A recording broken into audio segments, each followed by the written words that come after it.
Hello students, welcome to our channel गणित कक्षा। My self Mohammad Nooran और आज की इस वीडियो में हम लोग कंटिन्यू करने वाले अपने चैप्टर ऑर्गेनिक केमिस्ट्री को। पिछले वीडियो में हम लोगों ने देखा था कि ऑर्गेनिक केमिस्ट्री क्या होता है, क्यों इनको हाइड्रोकार्बन्स कहा जाता है और जो कार्बन एटम है वो इतना ज्यादा इंपॉर्टेंट क्यों है। दो प्रॉपर्टीज था, टेट्रावैलेंसी और कैटिनेशन प्रॉपर्टी, जिनको हम लोगों ने पिछले वीडियो में समझा था एंड आई होप कि आप लोगों को अच्छे से वो चीज समझ में आया। आज के इस वीडियो में हम लोग क्या करेंगे, हम लोग क्लासिफिकेशन ऑफ हाइड्रोकार्बन्स को देखेंगे, साथ ही साथ सैचुरेटेड और अनसैचुरेटेड हाइड्रोकार्बन्स क्या होता है उनको भी पढ़ रहे हैं। और जो सबसे इंपॉर्टेंट चीज है वो है फंक्शनल ग्रुप, और फंक्शनल ग्रुप को भी आज के इस वीडियो में हम लोग कवर करेंगे। तो ये जो आज का वीडियो होगा और इसके बाद वाला वीडियो होगा वो काफी ज्यादा इंपॉर्टेंट होगा, क्योंकि यहाँ पे हम लोग ऑर्गेनिक केमिस्ट्री का अपना बेस रेडी कर रहे होंगे। तो थोड़ा सा फोकस देना, अटेंशन देना, चीजों को समझने का कोशिश करना रादर देन रटना। इस चैप्टर में रट के आंसर या मार्क्स लाना काफी आसान है, बट इसको अगर समझ लोगे तो आगे जो ऑर्गेनिक केमिस्ट्री पढ़ोगे वो समझने में आपको काफी आसानी होगा। पॉसिबल हुआ तो नोमेनक्लेचर भी आज के इस वीडियो में देखेंगे, अदरवाइज हम लोग नेक्स्ट वीडियो या उसके बाद वाले वीडियोस में नोमेनक्लेचर को कवर कर रहे होंगे। तो आप लोग कॉपी और पेन निकाल लो, हर एक चीज को अच्छे से नोट करो और ध्यान से चीजों को समझते जाना। ओके, तो चलो अब हम लोग स्टार्ट करते हैं। काफी कुछ है आज के इस वीडियो में पढ़ने के लिए, ठीक है। सबसे पहले बात करते हैं, पिछला जो वीडियो था ना वहां पे एक छोटा सा टॉपिक हम लोग मिस किए थे, वो था आप लोगों का difference between organic and inorganic compound. तो थोड़ा सा उसको देख लेते हैं, 2 मिनट का टाइम लो और अगर चाहिए तो फिर आप थोड़ा सा स्किप करके इस टॉपिक के बाद से कंटिन्यू कर लो, बट हम उसको करवा ही देते हैं, ठीक है। यहाँ पे देख लेते हैं डिफरेंस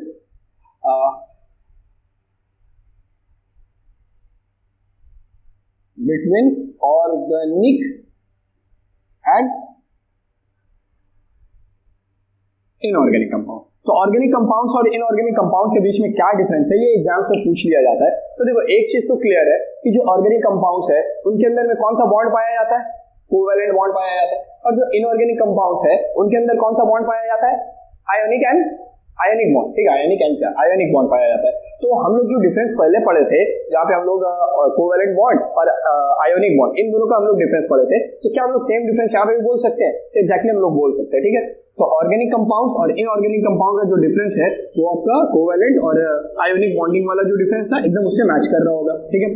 तो एग्जाम्स में जो पूछा जाता है यार, वो 2-3 पॉइंट्स है उनके रिगार्डिंग पूछा जाता है। सबसे पहले तो पूछता है भाई कि मेल्टिंग पॉइंट के बेसिस पे बताओ। मेल्टिंग पॉइंट यानी वही पॉइंट जिसपे कोई भी कंपाउंड क्या करता है, पिघल जाता है। तो पिघलने वाले पॉइंट पे जो ऑर्गेनिक कंपाउंड्स होता है उनका ये जनरली लो होता है, यानी इनको थोड़ा सा लो टेम्परेचर पे भी आप क्या कर सकते हो, पिघला सकते हो। और जो इनऑर्गेनिक कंपाउंड है उनको पिघलाने के लिए आपको क्या लगेगा, बहुत हाई लगेगा। यानी इन दोनों के बीच में लगभग 200 डिग्री, 400 डिग्री, 1000 डिग्री इतना का डिफरेंस तो रहेगा ही, ठीक है। ओके, दूसरा जो पॉइंट आता है वो आता है यार सॉल्युबिलिटी का। सॉल्युबिलिटी का क्या मतलब है?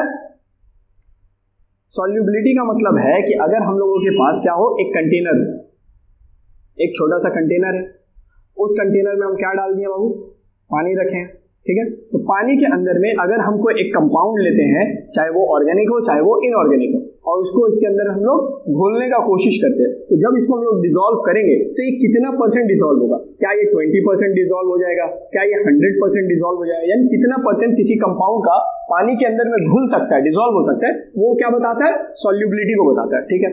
अब जो ऑर्गेनिक कंपाउंड्स होता है वो जनरली इनसॉल्युबल होता है, यानी उनको आप पानी के अंदर में सॉल्व नहीं कर सकते हो, तो इसको आप क्या बोल सकते हो, इनसॉल्युबल होता है। भाई ये डिसॉल्व नहीं होता है। और जो ऑर्गेनिक कंपाउंड्स होता है वो क्या होता है, सॉल्युबल होता है। यही हम लोग कोवैलेंट और आयोनिक में भी पढ़े थे, ठीक है। इनसॉल्युबल अगर है तो ये सॉल्युबल किस में होता है, तो जो ऑर्गेनिक कंपाउंड्स है ये आपका सॉल्युबल होता है आपका non polar solvent, like benzene में आपका हो जाएगा। बेंजीन एक कंपाउंड है, टॉलिन भी बोल के एक कंपाउंड है, ये एक दूसरे का भाई बहन जैसा आप सोच लो। तो बेंजीन, टॉलिन, इस तरीके का जो कंपाउंड्स होता है उनके अंदर जो ऑर्गेनिक कंपाउंड है वो डिसॉल्व होता है। बाकी आपका जो इनऑर्गेनिक कंपाउंड है किसमें डिसॉल्व होता है, पानी के अंदर। ये क्या है आपका, पानी रे पानी, तेरा रंग कैसा, तो ये वही रंग वाला बेरंग पानी है, ठीक है। हो गया, तो ये 2 पॉइंट समझ में आया। तीसरा जो पॉइंट है वो है आप लोगों का इलेक्ट्रिकल कंडक्टिविटी। भाई इन दोनों में से ज्यादा बेटर कंडक्टर कौन है? तो दोनों ही नहीं। सबसे पहले जवाब तो ये है कि भाई कंडक्शन करना है तो जाकर आप कोई मेटल का रॉड लेकर आओ। बट अगर हम लोगों को कंपाउंड के बेसिस पे कंडक्शन करना हुआ तो ये तो यार बिल्कुल भी नहीं करेगा, डू नॉट कंडक्ट। यही हम लोग वहां पे भी पढ़ते हैं, डू नॉट कंडक्ट। बट ये कैसा है, ये कंडक्ट करेगा। आयोनिक करता है, कंडक्ट करता है, कंडक्ट इन पढ़े थे मॉल्टेन एंड डिसॉल्व स्टेट। अगर उनको हम लोग क्या करते हैं, पिघला देते हैं या फिर क्या करते हैं, पानी के अंदर में घोल देते हैं, तो इन दोनों ही सिचुएशन में आयोनिक कंपाउंड्स या इनऑर्गेनिक कंपाउंड्स आपका क्या करता है, इलेक्ट्रिसिटी कंडक्ट करने लगता है। तो ये हम लोग का बेसिक डिफरेंस था जो आप लोग को पता होना चाहिए ऑर्गेनिक और इनऑर्गेनिक के बारे में। तो इतना तो आई गेस समझ में आ ही गया होगा, ठीक है। ओके, अब हम लोग अपना नेक्स्ट टॉपिक शुरू करते हैं जो कि हम लोगों का रहने वाला है क्लासिफिकेशन ऑफ ऑर्गेनिक कंपाउंड, ठीक है।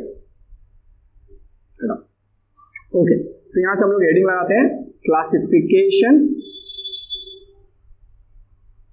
Of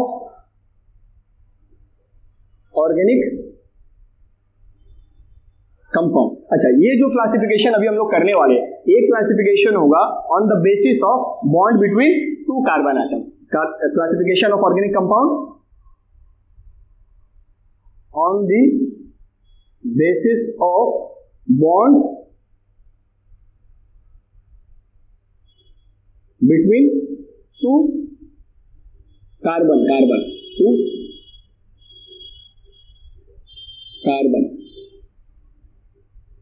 atoms.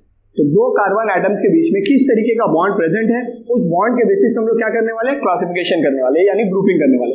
क्लासिफिकेशन का और भी तरीका है, बट यहाँ पे कौन सा तरीका इस्तेमाल किया गया है, कार्बन के बीच में किस तरीके का बॉन्ड प्रेजेंट है, कार्बन के बीच में किस तरीके का बॉन्ड प्रेजेंट है। तो यहाँ पे हम लोग तीन कैटेगरी बोलते हैं बाबू। पहला कैटेगरी क्या होता है, जिसको हम लोग बोलते हैं भाई ये अल्केन कहलाएगा, या फिर अल्केन वाला नहीं बोलते अभी वर्ड, अभी हम लोग बोलते हैं सिंपल सा सिंगल बॉन्ड, यानी एक ऐसा आपको ऑर्गेनिक कंपाउंड मिलेगा जिसमें कार्बन कार्बन के बीच में क्या होगा, सिंगल बॉन्ड होगा।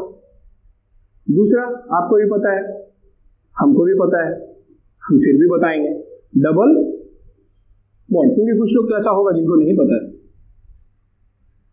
और तीसरा क्या होगा, ट्रिपल बॉन्ड, ठीक है। तो तीन तरीके का हम लोग को मिल गया, एक सिंगल बॉन्ड वाला, एक डबल बॉन्ड वाला और एक ट्रिपल बॉन्ड वाला।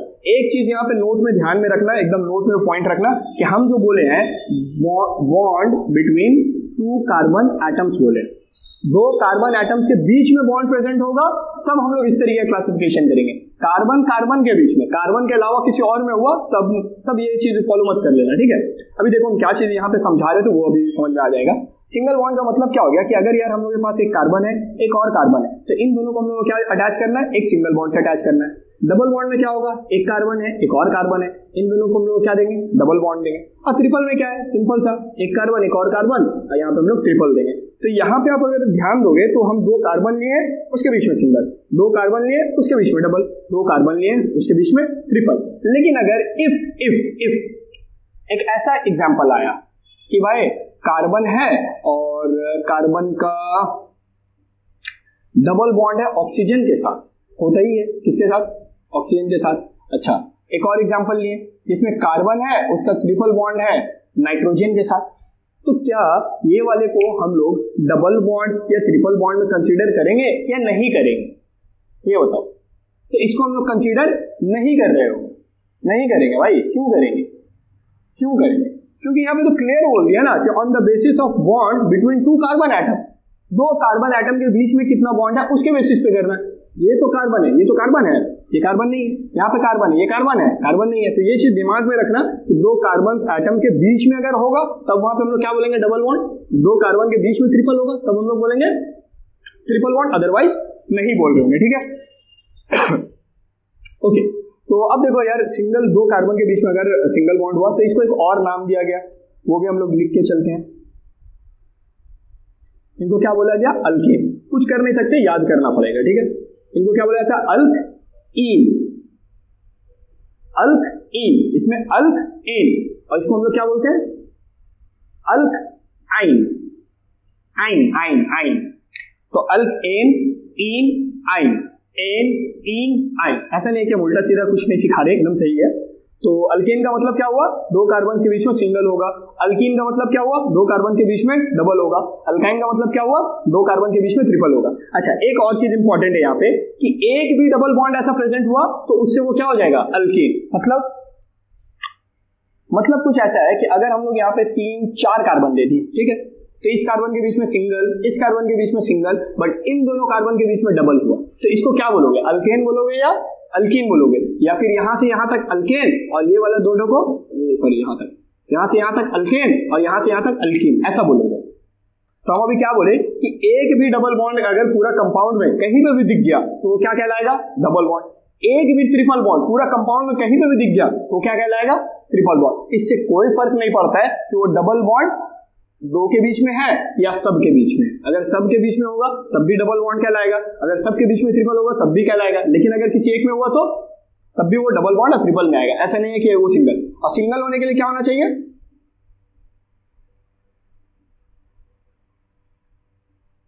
सबके बीच में सिंगल होना चाहिए, ठीक है। अच्छा, एक यहाँ पे बच्चा लोग का क्वेश्चन आ जाता है, पता नहीं आप लोगों का आया कि नहीं। अगर डबल हुआ और ट्रिपल हुआ तब, अगर डबल हुआ या ट्रिपल हुआ तब। अच्छा, यहाँ पे तो पॉसिबल नहीं है, क्यों पॉसिबल नहीं है? क्योंकि इस कार्बन का देखो 2 हाथ यहाँ, 3 हाथ यहाँ, 5 हो गया। पिछले क्लास में क्या पढ़े थे? पिछले क्लास में पढ़े थे कि एक कार्बन 4 से ज्यादा बना ही नहीं सकता। कार्बन 2 इधर बना लिया, 3 इधर, तो ये तो बॉन्ड प्रैक्टिकली पॉसिबल नहीं है, बट ये पॉसिबल है इस तरीके का। देखो ना, इसका 3 हुआ, यहाँ पे हाइड्रोजन दे देंगे हम लोग, इसका यहाँ हम लोग हाइड्रोजन दे देंगे, और यहाँ पे हाइड्रोजन की जरूरत है, यहाँ पे हाइड्रोजन है। तो इस तरीके का कंपाउंड हो सकता है। तो इसको क्या कंसीडर करें? हायर। जो हायर है उसके हिसाब से बात करो। तो हायर कौन है? ट्रिपल वाला। तो इसमें हम लोग का किसका राज चलेगा? ट्रिपल वाले का राज चलेगा। बात समझ में आ रहा है? बट इतना कॉम्प्लेक्स है, इसमें सिनेरियोज तो अभी आएगा नहीं, ये सब 11 के लिए बचा के हैं अभी, एकदम बेसिक चीज देखो, ठीक है। तो फिलहाल हम लोग क्या समझे? हम लोग समझे कि 2 कार्बन के बीच में सिंगल होगा, अल्केन कहलाएगा, 2 कार्बन के बीच में डबल होगा, अल्कीन कहलाएगा, 2 कार्बन के बीच में ट्रिपल होगा, अल्काइन कहलाएगा। ओके, अब यार अगर हम लोग कार्बन्स लगाए हैं तो कार्बन्स लगाने के साथ साथ उसका चारों बॉन्ड को क्या करना पड़ता है? फुलफिल करना पड़ता है। कार्बन के साथ उनका बॉन्ड्स को क्या करना पड़ता है? फुलफिल करना पड़ता है। तो अगर आप यहाँ पे ध्यान दोगे, हम लोग कुछ जनरल फॉर्मूला लाने वाले हैं, उसके लिए हम लोग ये सारा पात्रा कर रहे हैं, ठीक है। तो देखो, अगर आप एक कार्बन इस्तेमाल किए तो एक कार्बन का 4 हाथ होगा, तो इसमें कितना हाइड्रोजन लगेगा? 4 लगेगा बाबू, एक। अभी सब सिंगल के लिए बात कर रहे हैं। अगर 2 कार्बन हुआ तो इसी तरीके का स्ट्रक्चर बनेगा ना। स्ट्रक्चर देखो, स्ट्रक्चर समझ में ऐसे ही आ जाना चाहिए। 2 कार्बन, दोनों के बीच में सिंगल बॉन्ड दिया है, 4 हाथ पूरा करना है, 4 हाथ। तो 1 2 3 और ये वाला, ये दोनों के लिए कंसीडर होगा। ऐसा नहीं कि ये वाला इसका है या ये वाला इसका है, ये दोनों के लिए आएगा। तो जब इसके बारे में बात करें तो 1 2 3 4, और जब इसके लिए बात करेंगे तो 1 2 3 और 4। बात समझ में आ रहा है? समझ में आ रहा है, ठीक है। तो यहाँ पे कौन लगेगा? हाइड्रोजन लग जाएगा भाई। तो हम लोग 2 कार्बन, यहाँ पे देखो, 1 कार्बन लिए तो 4 हाइड्रोजन लिए, 2 कार्बन लिए तो 6 हाइड्रोजन लिए, और अगर 3 कार्बन ले लिए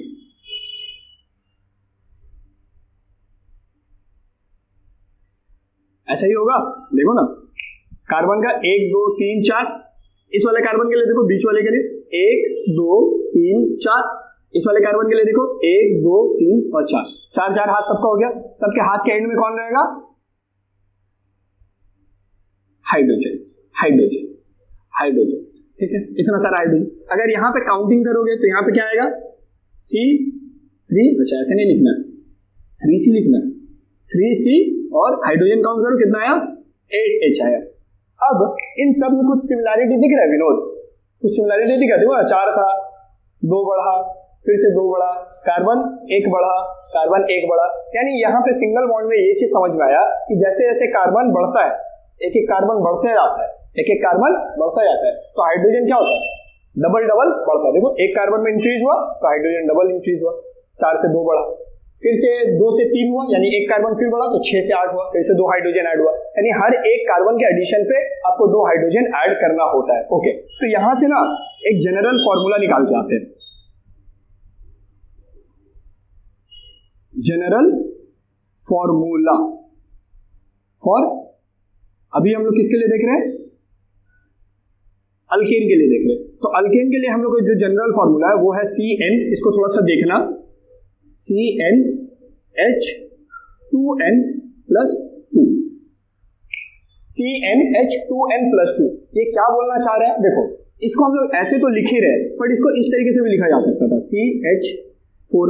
लिखते भी थे हम लोग मीथेन बोलते थे, यहाँ पे क्या है, 2 कार्बन है तो इसको ऐसे लिखा जाता है C2 और H कितना बाबू 1 2 3 4 5 6, तो यहाँ पे C6 C2H6। इस वाले को कैसे लिख सकते हैं, C3 1 2 3 कार्बन है और हाइड्रोजन गिनो कितना है, तो हाइड्रोजन 8 आया, तो ऐसे लिखे। अब अगर इसको आप ध्यान से देखोगे तो यहाँ पे क्या है, यहाँ पे ध्यान से मेरी आवाज सुनो, कार्बन है, कार्बन कितना है 1, अच्छा इसमें मत देखो, इसमें देखो कार्बन है कितना 2, तो कार्बन का नंबर को डबल करो, 2 है 2 का डबल कितना हुआ 4, 2 है 2 का डबल करो 4, उसमें 2 ऐड करो 6 आया।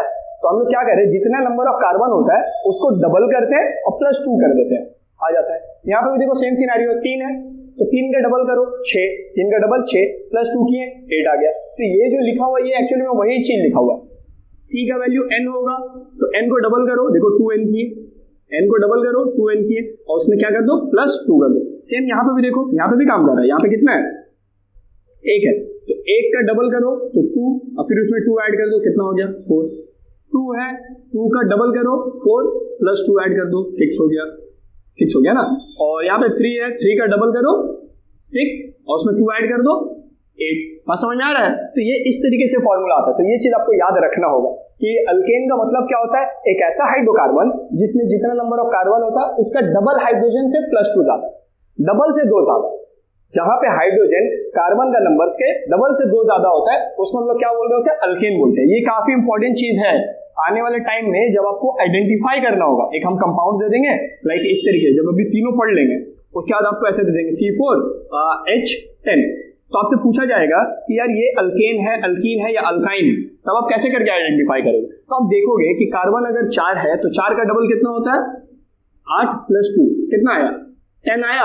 अब यहाँ पे हाइड्रोजन क्या 10 प्रेजेंट है, हाँ प्रेजेंट है 10, तो इसका मतलब ये क्या है, ये एक अल्केन। तो अल्केन को पहचानने का क्या तरीका है, जितना कार्बन है उसका double number of hydrogen plus 2, अगर ये मैच कर गया इसका मतलब वो क्या है अल्केन है, अगर मैच नहीं किया तो अल्केन तो नहीं, अल्केन के अलावा कुछ भी हो सकता है बट अल्केन नहीं हो सकता, क्योंकि अल्केन होने के लिए जितना कार्बन है उसका डबल हाइड्रोजन प्लस 2। बात समझ में आया पक्का से, ठीक है। तो ये वाला चीज को भी मिटा दे रहे क्योंकि हमको पता है जगह का बहुत ज्यादा शॉर्टेज होगा। खैर, तो यहाँ पे सिंगल बॉन्ड के लिए अभी हम लोग क्या लिखेंगे, GF लिख रहे हैं। GF का मतलब है जनरल फॉर्मूला, ठीक है, और कुछ नहीं है। तो GF का मतलब है जनरल फॉर्मूला और वो क्या है CnH2n, अरे यहाँ पे प्लस 2 क्यों दे रहे प्लस 2, तो CnH2n प्लस 2। अब इसके लिए बात करते हैं, तो इसके लिए देखो क्या होगा, हम लोग इसी को मिटाएंगे या थोड़ा सा इसी को मॉडिफाई करेंगे। ये कॉपी कर लियो तुम लोग, कॉपी कर लो प्लीज, इसको कॉपी कर लो, ये इतना सेक्शन एटलीस्ट अच्छे से कॉपी कर लो एकदम समझने के लिए, ठीक है। अब हम लोग क्या करने वाले हैं, हम लोग डबल बॉन्ड वाला कहानी लेंगे। तो डबल बॉन्ड में ना सबसे पहले तो ये एक कार्बन वाला कहानी खत्म हो जाएगा, क्योंकि एक कार्बन खुद के साथ कैसे डबल बॉन्ड बनाएगा।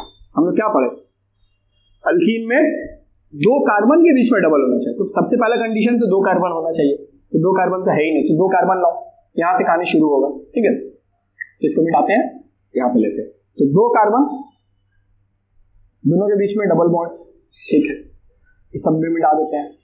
तो 2 कार्बन के बीच में डबल बॉन्ड है, तो अब हमको 4 हाथ तो करना है, तो 1 2 1 2। अब आप ध्यान से देखोगे तो यहाँ पे 2 हो गया 3 4, यहाँ पे 2 हो गया 3 4 हो गया, सब में क्या लगेगा हाइड्रोजन हाइड्रोजन हाइड्रोजन। इस वाले केस में आते हैं, तो यहाँ पे से हम लोग थोड़ा सा सिर्फ इसको अभी मिटा देते हैं, हाइड्रोजन्स। और आपको हर जगह पे ना डबल बॉन्ड देने का जरूरत नहीं है, आप एक जगह दे दिए काफी है, और एग्जाम में ऐसे ही आएगा कि कोई एक जगह, तो लेट से हम लोग यहाँ पे दे दिए, तो अब सबका 4 हाथ पूरा करो, तो ये एक कार्बन है 1 हाथ हुआ, तो इसका 4 करने के लिए 3 दिए, इसका देखो 1 और 2 इधर हो गया, तो ऑलरेडी 3 है, तो 1 ही हाथ दे सकते हो, या तो ऊपर दे दो या तो नीचे, ये तो आपके ऊपर है। इस कार्बन का 2 हो चुका, 2 और देना है, आपका मर्जी, आप जहां पे चाहो वहां पे हाथ दो, ठीक है। 4 बस कंप्लीट करना है, एंड में कौन लगेगा हाइड्रोजन, क्लियर है, हाँ लग गया भाई, अच्छा और एक लगेगा, लग गया, ठीक है ओके। अब हम लोग यहाँ पे गिनेंगे कि कार्बन कितना हाइड्रोजन कितना, तो अगर आप ध्यान से देखोगे तो यहाँ पे 2C और हाइड्रोजन 4H, यहाँ पे 3C, H कितना है 6H, काउंट कर पा रहे हो ना। अब जल्दी से एक आप लोग खुद से बनाओ, C4 के लिए बनाओ, C4 और H कितना लगेगा वो बताओ, C4 के लिए बनाओ, ठीक है जल्दी से बनाओ। C4 यार, C4 अच्छा, एक ही जगह में देना डबल बॉन्ड, ये चीज दिमाग में रखना कि यहाँ पे डबल बॉन्ड किसी एक के बीच में ही देना, ऐसा नहीं कि यहाँ पे भी डबल, यहाँ पे भी डबल, सब जगह डबल, ऐसा नहीं करना, ठीक है। अभी हम लोग सिंगल वाले के लिए पढ़ रहे केस, तो वहां पे सिंगल वाले को डालो। 4 हाथ करना, 4 हाथ करना, 4 हाथ करना, 4 हाथ करना, इस तरीके से करना। अब देखना कितना नंबर ऑफ हाइड्रोजन आएगा आपका। आएगा 4C, अगर इस्तेमाल करोगे तो 8H होगा। हाइड्रोजन काउंट करना, 8 आएगा। 8 से अगर ज्यादा आएगा तो मेरे को बताना, ठीक है। तो ये आ गया। अब इन सब में कोई सिमिलैरिटी दिख रहा है? सिमिलैरिटी क्या है? जितना कार्बन है उसका डबल हाइड्रोजन, जितना कार्बन है डबल हाइड्रोजन, जितना कार्बन है उसका डबल हाइड्रोजन। यानी अल्कीन में हम लोगों को ऐड वैड करना नहीं पड़ता। +2 करते थे ना जनरल फॉर्मूला फॉर अल्केन में, CN, N का डबल +2। तो ये +2 करने का जरूरत नहीं, यहाँ पे जितना नंबर ऑफ कार्बन होता है उसका डबल नंबर ऑफ हाइड्रोजन होता है। तो यहाँ पे हम लोग क्या करेंगे, इसको बोल सकते कि भाई ये क्या है, अल्कीन है। जनरल फॉर्मूला फॉर अल्कीन वो क्या हो जाएगा, CnH2n। तो अगर आपको कोई इस तरीके का दे देगा कि भाई C3 है, H6 है, बताओ जैसे ये वाला क्या होगा, इसको तो आप यही ना बोलोगे C2H4, इसको क्या बोलोगे C3H6, इसको क्या बोलोगे C4H8। इसी तरीके से ना नाम रखाएगा। इसमें +2 करने का जरूरत नहीं पड़ा।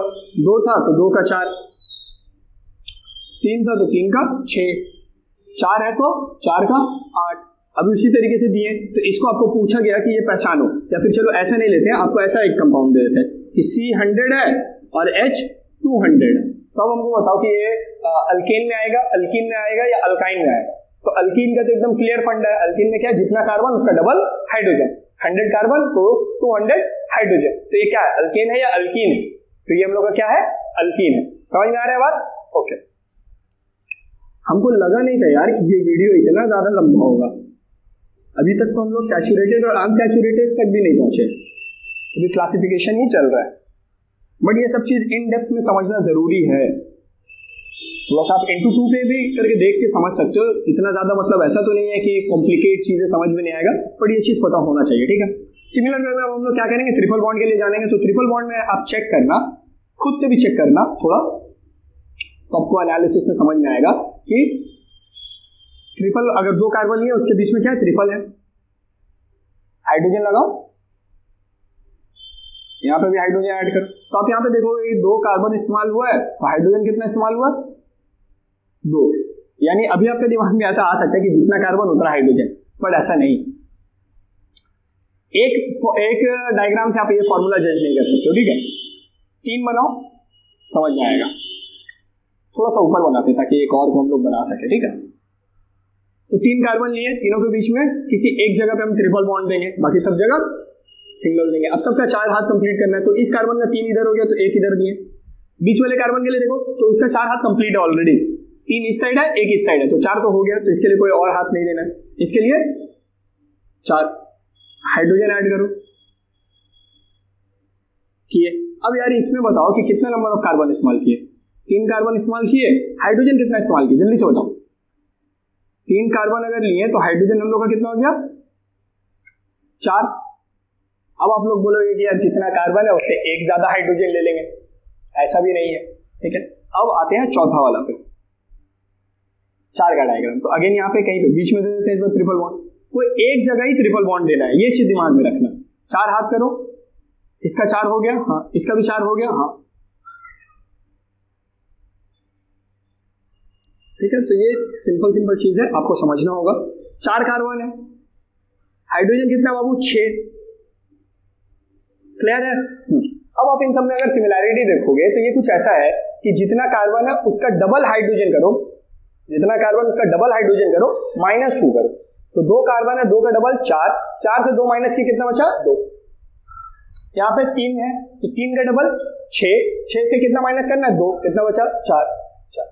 इस वाले केस में यहाँ पे कितना है, 4 कार्बन है ना, तो 4 कार्बन अगर हुआ तो टोटल कितना हाइड्रोजन होना चाहिए, 8। 8 में से कितना माइनस करेंगे, 2, कितना बचा बाबू, 6। यानी यहाँ पे आपको क्या करना पड़ता है, -2 करना होता है। इतना YouTube पे वीडियो था, मतलब जब उस टाइम भी रील्स वगैरह देखते थे, अभी भी देखते ही हैं, तो उसमें एक सर थे, तो उसमें मतलब पढ़ा रहे थे +2 प्लस -2 ऐसा कुछ करके, तो यार मस्त था, अभी वो याद आ गया। खैर फनी वे में बता रहे थे, ठीक है। तो ये अलग चीज समझ में आया कि तुम्हारा अल्केन में क्या होता है, +2 होता है, अल्कीन में कुछ प्लस नहीं करना है और अल्काइन में माइनस करना है। तो यहाँ पे हम लोग बोल सकते हैं कि इसका GF का फॉर्मूला क्या है, GF मतलब जनरल फॉर्मूला, कुछ और मत सोच लेना, अभी का बच्चे लोग इतना तेज है ना कि क्या ही बोले। तो +2 = 2 और -2, अल्केन, अल्कीन और अल्काइन। अच्छे से समझ में आया? आई गेस समझ में तो आया होगा, ठीक है। मिटा देते हैं यार इसको हम लोग थोड़ा। अब हम लोग देख लेते हैं सैचुरेटेड और अनसैचुरेटेड हाइड्रोकार्बन्स के बारे में, ठीक है। तो यहाँ पे देखते हैं, हम समझिए फंक्शनल ग्रुप और IUPAC अगले ही वीडियो में आएगा, क्योंकि ये वीडियो बहुत लंबा होने वाला है, ऑलरेडी तो हो ही गया लंबा। Saturated and unsaturated hydrocarbon. तो सैचुरेटेड अनसैचुरेटेड का क्या मतलब है, तो इसको एक सिंपल एग्जांपल से समझते हैं, ठीक है। देखो एग्जांपल कुछ ऐसा है कि अगर हम लोग के पास एक रूम है, हाँ है, उस रूम का आदमी बैठने का जो एक तो कैपेसिटी होगा, देखो बैठने को तो आप कितना भी बढ़ा सकते हो, ठीक है, आपका जितना मर्जी आदमी के ऊपर आदमी रख दो, एक को किसी के गोद में बैठा दो, तो ऐसा तो आप कर सकते हो, बट ऐसा नहीं करना है। अच्छा रूम का एग्जांपल मतलब एक ऑटो टैक्सी का एग्जांपल लेते हैं, ठीक है। एक टैक्सी, तो उस टैक्सी में मैक्सिमम कितना लोग बैठ सकता है, मैक्सिमम हम पूछ रहे हैं 10 लोग बैठ सकता है, एकदम एक के ऊपर एक ऐसे करके भी बैठाओगे तब भी मैक्सिमम कितना लोग बैठ जाएगा, 10 बैठ जाएगा। ऐसे तो बैठना पीछे कितना, 3, सामने एक और एक ड्राइवर, तो टोटल एक नॉर्मल साइज का जो टैक्सी होता है उसमें 5 लोग बैठ सकता है। पर 5 की जगह हम आपको क्या बोला, आप 10 बैठा सकते हो। अब चलो गोद में बैठा लिए, एक आदमी के गोद के ऊपर आदमी रख के फिर उसके गोद में बैठा दिए, ऐसे करके बैठा दिए, तो ऐसे में भी आप कितना मैक्सिमम बैठा सकते हो, 10।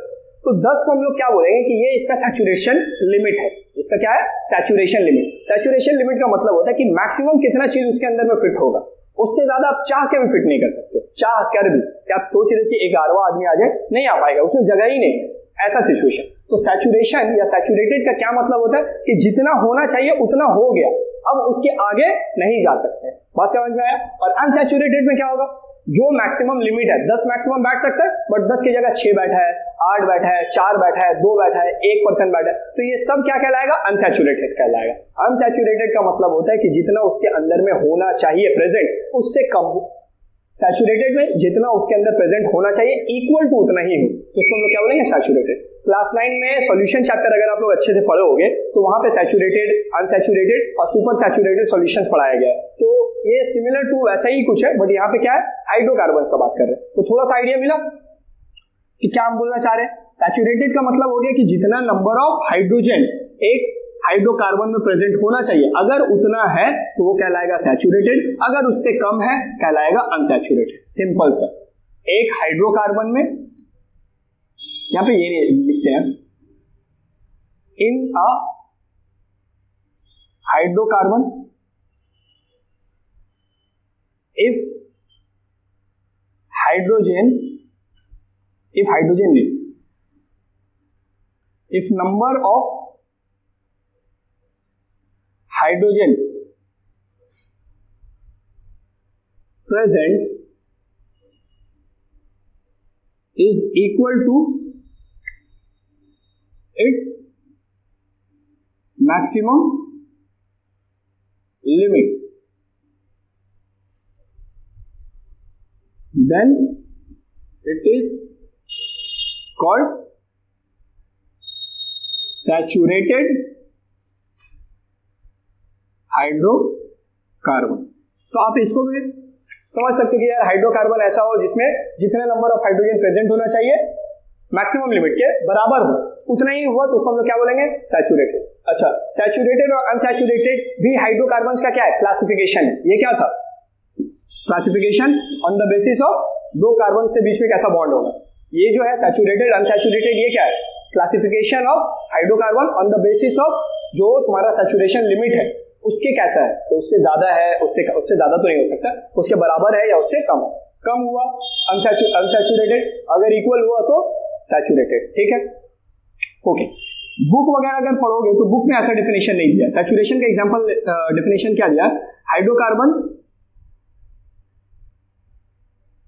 एक का लिखा रहे, दूसरा का आप लोग लिखोगे, hydrocarbon in which single bonds are present between two carbon atoms called saturated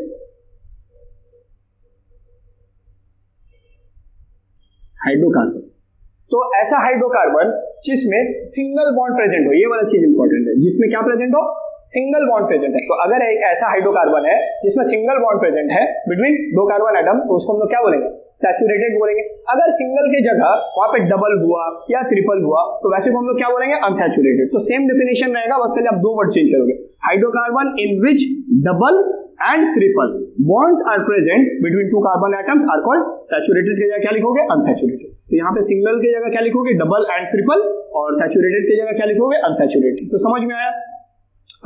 अब ये ऐसा क्यों बोल रहे हो वो थोड़ा सा समझो। अगर ये वाला पॉइंट ये ज्यादा इंपॉर्टेंट है, ये तो आप एग्जाम में लिख के आओगे, मार्क्स मिलेगा, बट ये चीज आपका अंडरस्टैंडिंग बना रहा है। ये क्या बता रहा है कि हाइड्रोकार्बन के अंदर में जितना हाइड्रोजन प्रेजेंट होना चाहिए उससे कम है, इस वजह से उसको हम लोग क्या बोल रहे हैं, अनसैचुरेटेड बोल रहे हैं। अगर इक्वल है तो हम लोग उसको क्या बोल रहे हैं, सैचुरेटेड। ठीक है, तो ये क्या चीज समझाना चाह रहा है वो थोड़ा सा समझो। देखो, अगर हम लोग एक एग्जांपल के तौर पे दो कार्बन लेते हैं, ठीक है, ये हम लोग का एग्जांपल है सिंपल सा। दो कार्बन लिए, दोनों के बीच में सिंगल बॉन्ड प्रेजेंट है। दो कार्बन लिए, दोनों के बीच में डबल बॉन्ड प्रेजेंट है। दो कार्बन लिए, दोनों के बीच में ट्रिपल बॉन्ड प्रेजेंट है। तो इसमें अगर हम लोग हाइड्रोजन लिखेंगे तो ऐसे ही लिखेंगे बाबू, क्लियर। इस वाले में अगर हम लोग को हाइड्रोजन को लिखना हुआ तो कहां कहां देख सकते हैं, देखो 4 हाथ करना था, ठीक है, तो 4 कर दिए ना, 2 यहां है, 3 4, 2 यहां है, 3 4, यहां पे आप, तो यहां पे एक यहां दे दिए, एक यहां दे दिए। आप ध्यान से देखोगे 3 और 1 4, 3 और 1 4, ठीक है। तो इन तीनों का तो इतना तो हो गया कि हाँ भाई हाइड्रोजन हम लोग अरेंज कर दिए। अब मेरे को हाइड्रोजन लिए, अलग से हाइड्रोजन का मॉलिक्यूल, अब इसको ऐड करना है, हमको क्या करना है, ऐड करना है। तो ये ऐड कहां पॉसिबल है, यहां पॉसिबल है, यहां पॉसिबल है, या यहां पॉसिबल है। पॉसिबिलिटी समझ रहे हो, पॉसिबिलिटी का मतलब है कि यहां पे इस हाइड्रोजन को ऐड करना कहां पे पॉसिबल है।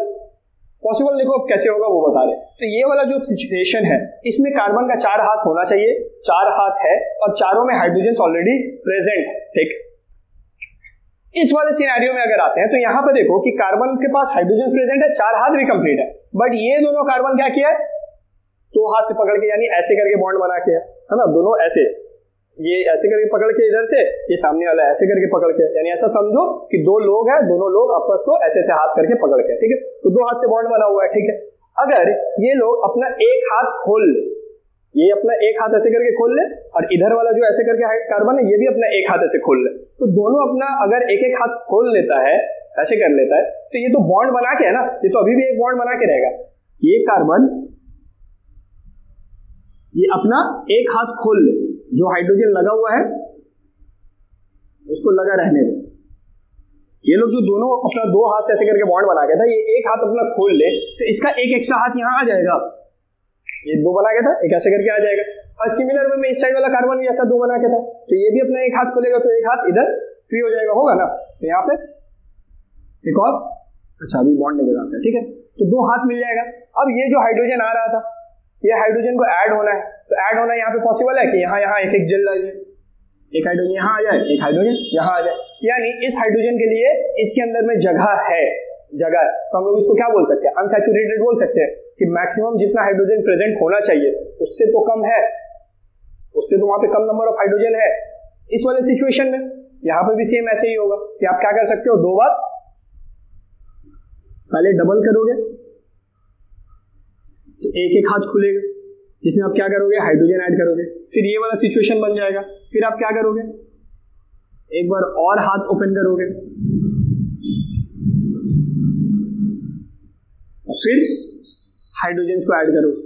यानी इतना समझ में आया कि इन दोनों सिचुएशंस में आपका क्या है, एक्स्ट्रा हाइड्रोजन ऐड हो सकता है, बट 2 इंपॉर्टेंट चीज, जब भी ऐसा होगा डबल में अगर आप क्या करोगे, हाइड्रोजन ऐड करोगे तो वो सिंगल में आ जाएगा, ट्रिपल में आप हाइड्रोजन ऐड करोगे किसमें आ जाएगा, डबल में, और करोगे सिंगल में। बात समझ में आया? तो यानी डबल वाले में ऐड किए तो सिंगल में आएगा, ट्रिपल वाले में ऐड किए तो वो कहाँ आएगा, डबल में आएगा। और ऐड करना कहाँ पे पॉसिबल है, इन दोनों में, क्योंकि ऐड करना पॉसिबल है, अंदर में रखना पॉसिबल है, अंदर में जगह पहले से प्रेजेंट है, इस वजह से उसको हम लोग क्या बोलते हैं, अनसैचुरेटेड। तो डबल वाले को और ट्रिपल वाले को क्यों अनसैचुरेटेड बोला जाता है, ये समझ में आया? बिकॉज उसमें नंबर ऑफ हाइड्रोजन जितना होना चाहिए उससे कम है, और उसमें और हाइड्रोजन के लिए जगह है, तो उस जगह होने के वजह से उनको बोला जाता है अनसैचुरेटेड। और ये सिंगल वाला के पास जितना हाइड्रोजन होना चाहिए वो ऑलरेडी उतना पे है, इसमें और हाइड्रोजन ऐड नहीं हो सकता, इसलिए इनको बोला जाता है सैचुरेटेड। सुपर सैचुरेटेड का कोई कॉन्सेप्ट नहीं है, सैचुरेटेड। बात समझ में आया? सैचुरेटेड अनसैचुरेटेड क्यों? अब एक चीज आप लोग को ऐसे क्लियर समझ में आ गया होगा कि जो अनसैचुरेटेड वाला होता है उन सब में हम लोग क्या कर सकते हैं, ऐड कर सकते हैं। तो ये आगे जाके हम लोग एक रिएक्शन पढ़ेंगे जिसको बोला जाता है एडिशन रिएक्शन। तो एडिशन रिएक्शन किसमें पॉसिबल है? एडिशन का मतलब सिंपल ऐड करना यार। तो एडिशन किसमें पॉसिबल है, सैचुरेटेड में या अनसैचुरेटेड में? तो क्लियर आंसर है कि भाई अनसैचुरेटेड में एडिशन पॉसिबल है, सैचुरेटेड में एडिशन पॉसिबल नहीं है। ठीक है, तो एग्जाम में मतलब अगर आएगा डेफिनेशन में तो आप लोग क्या लिखोगे, सैचुरेटेड के बारे में लिखोगे, saturated under do not undergoes addition reaction. यानी जो सैचुरेटेड हाइड्रोकार्बन होता है वो लोग एडिशन रिएक्शन नहीं करता है, और अनसैचुरेटेड हाइड्रोकार्बन्स